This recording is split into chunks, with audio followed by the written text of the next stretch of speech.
আসসালামু আলাইকুম রহমতুল্লাহ। এখন আপনারা যে জায়গাটি দেখতে পাচ্ছেন সেটি হচ্ছে আবদুল্লাপুর এবং টঙ্গী বাজারে যে ফ্লাইওভারের উপরে নতুন যা সংস্করণের মাধ্যমে যে ফ্লাইওভারটি হয়েছে সেই জায়গাটি।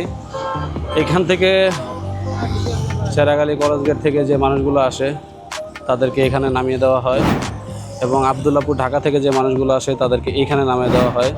তারপরে মানুষগুলো যখন টঙ্গী বা আবদুল্লাপুরের দিকে যখন মুভ করে যাওয়ার জন্য তাদের নিচের রাস্তাগুলো বা এই রাস্তাটা ব্যবহার করতে হয় এবং বিশেষ করে যখন সন্ধ্যার পর বা ভোরে মানুষ এই রাস্তাগুলো ব্যবহার করে তখন বিভিন্ন সময় ছিনতাইকারী বা ছিনতাইয়ের শিকার হয়। তো ছিনতাইকারীরা কীভাবে কোথা থেকে আপনাদেরকে ছিনতাই করে বা কীভাবে ওদের অবস্থানটা কোথায় সেই বিষয়ে আপনাদেরকে একটু সতর্ক করব। আশা করি পুরো ভিডিওটা দেখবেন। এটা হচ্ছে আমাদের প্রাণের শহর গাজীপুর শহর। এই শহরেই আমাদের বেড়ে ওঠা, সব কিছু এই শহরেই আমাদের। তারপরও আমরা প্রতিনিয়তই বিভিন্ন ধরনের অপকর্মের শিকার হচ্ছি। যদি আপনাদের দেখাই রাস্তাটা পার হয়ে নেই, এবং রাস্তা মোটামুটি ফাঁকা।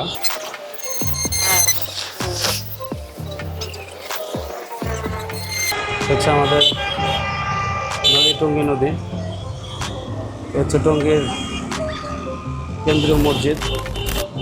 যখন আবদুল্লাপুর বা চেরাগালি থেকে বা উত্তরা থেকে মানুষগুলো নেমে আসে তখন মানুষগুলো সচরাচর এই রাস্তা দিয়ে পার হয়, ঠিক আছে। বা যখন অপেক্ষামান যাত্রীগুলো থাকে এখানে থাকে, সকালে যখন মানুষগুলো যায় তখন এখান থেকে অনেক মানুষ ছিনতাইয়ের শিকার হয়। তো আমি আপনাদের দেখাই ছিনতাইকারী আসলে কোথায় অবস্থান করে। বিশেষ করে যখন যাত্রীগুলো টঙ্গীর উদ্দেশ্যে যায় তখন এই রাস্তা দিয়ে তারা উপর থেকে নিচের দিকে নামে। ছিনতাইকারীরা তখন এইখানে পথ পেতে থাকে। আপনি যখন একা বা দুজন থাকবেন ওরা সংঘবদ্ধভাবে আপনাকে আক্রমণ করবে। আপনার সাথে থাকা মূল্যবান মোবাইল, মানিব্যাগ, টাকা পয়সা যা যা পাবে তাই ওরা ছিনিয়ে নেয়।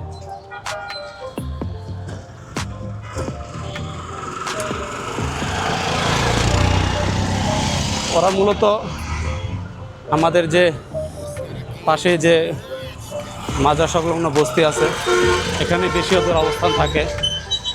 এখানেই ওদের বেরো ওঠা আইন শৃঙ্খলা বাহিনী বিভিন্ন সময় বিভিন্নভাবে ওদের তাদের অভিযান চালিয়ে প্রতিহত করে।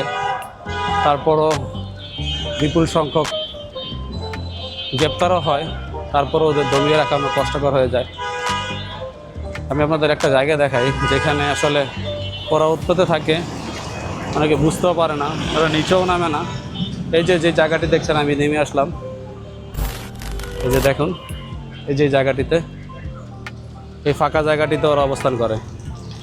এখান থেকে কিন্তু মোটামুটি আপনার নিচে যে জায়গাটা এটা অনেকটা দূরে এবং উপরে যে জায়গাটা এটাও খানিকটা দূরে। এই জায়গাটা হচ্ছে একদম মসজিদের বরাবর যে জায়গাটা সেই জায়গাটা অবস্থান। এই ফাঁকাটাতে ওরা অবস্থান করে। এখান থেকে বের হয়ে ওরা আক্রমণটা করে মূলত। তো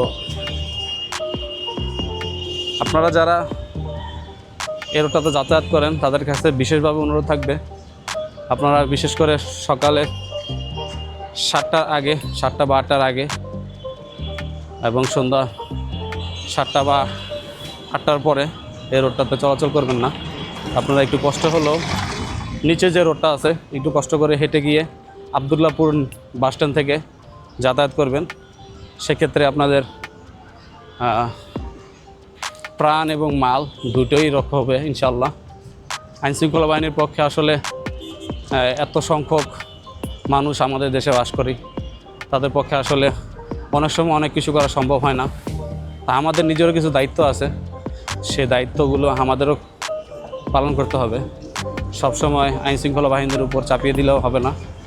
তো আশা করি এই ভিডিওর মাধ্যমে আপনাদের কিছুটা হলেও উপকার আসবে।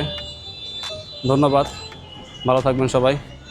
আসসালামু আলাইকুম ওয়া রাহমাতুল্লাহ।